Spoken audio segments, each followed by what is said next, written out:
It's a business, they all tell us, over and over. And when it comes to one of the best players on the planet, like Aaron Judge, it is big business.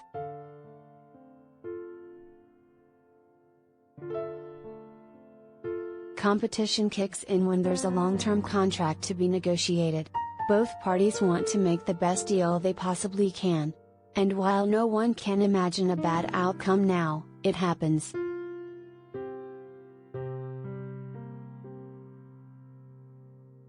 Feelings get hurt. Things get said.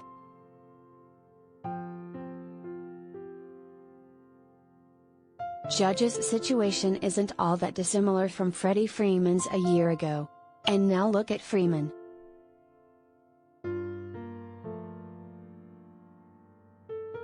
Freeman got $162 million to play for the marquee franchise of the National League, the Dodgers, in an idyllic setting, Los Angeles, an hour's drive, on a good day, from his hometown in the OC.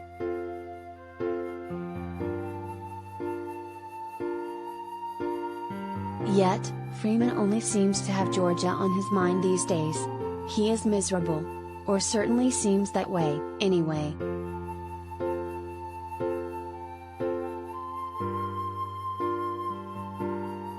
Freeman looked so forlorn on his weekend trip back to play his old Atlanta Braves team that new teammate Clayton Kershaw tried to reassure him, telling the media, "It's a pretty special team over here, too. I think whenever he gets comfortable over here, he'll really enjoy it."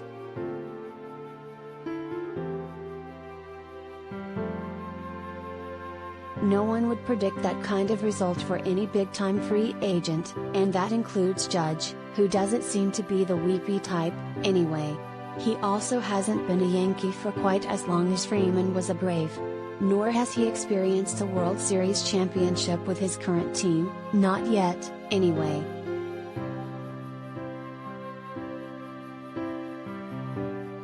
As with Freeman and the Braves, there would be every reason to stay together, and that goes for both sides. The Yankees obviously love Judge, and everything he does for the team, on and off the field. And Judge has to love the fan response, the Judge's Chambers, a ballpark that fits his all-field hitting style and a team that gives him as good a chance to win as anyone every year.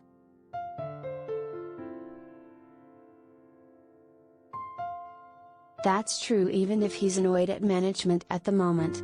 And as with Freeman a year ago, he doesn't seem especially thrilled with the bosses for now.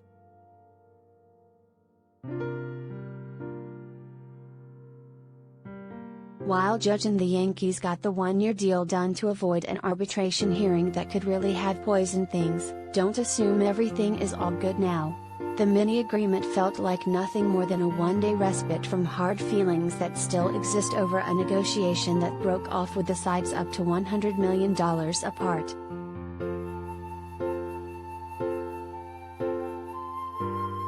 The Yankees' spring offer of a $213.5 million extension was deemed reasonable by most, including me, at the time it was made. But he was looking for another year or two at the rate the very best players in the game are paid, about $36 million per as opposed to $30.5 million. And, after outplaying everyone in both leagues to this point, he likely feels even more committed to his stance.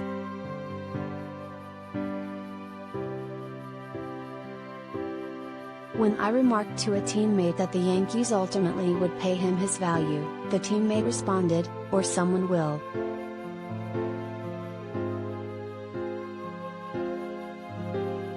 But who? That is the question.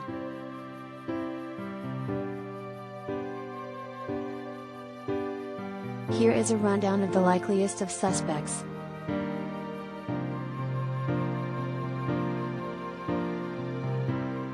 One. Giants.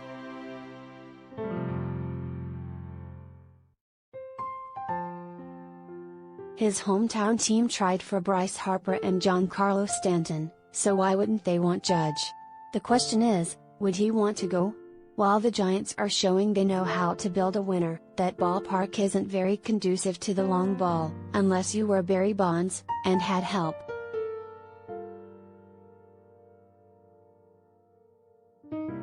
Two. Red Sox.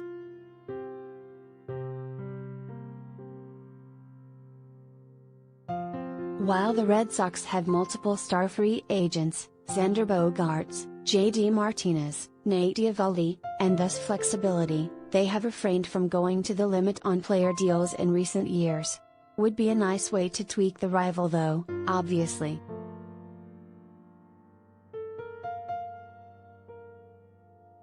Three. Dodgers.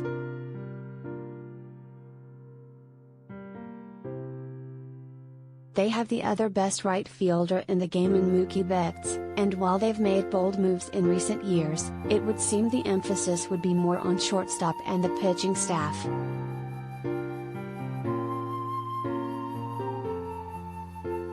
4. Cubs.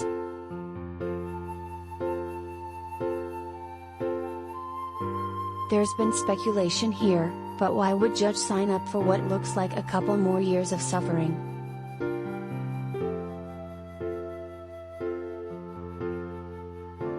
5. Rangers.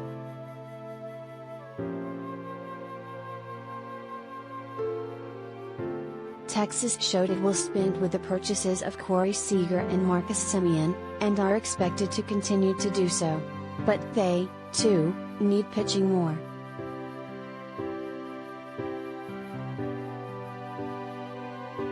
6. Mets.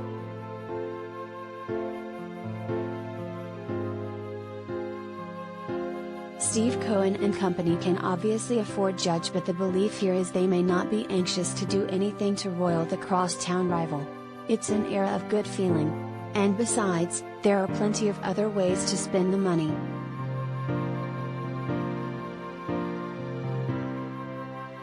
Seven. Field.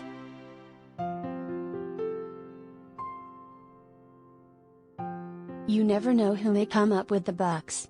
Did anyone see the Rangers, Tigers and Twins being three of the biggest spenders last winter?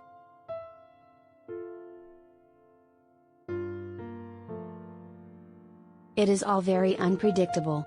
What should never happen, though, is someone who's one of the best in the game ending up miserable and pining for the good old days.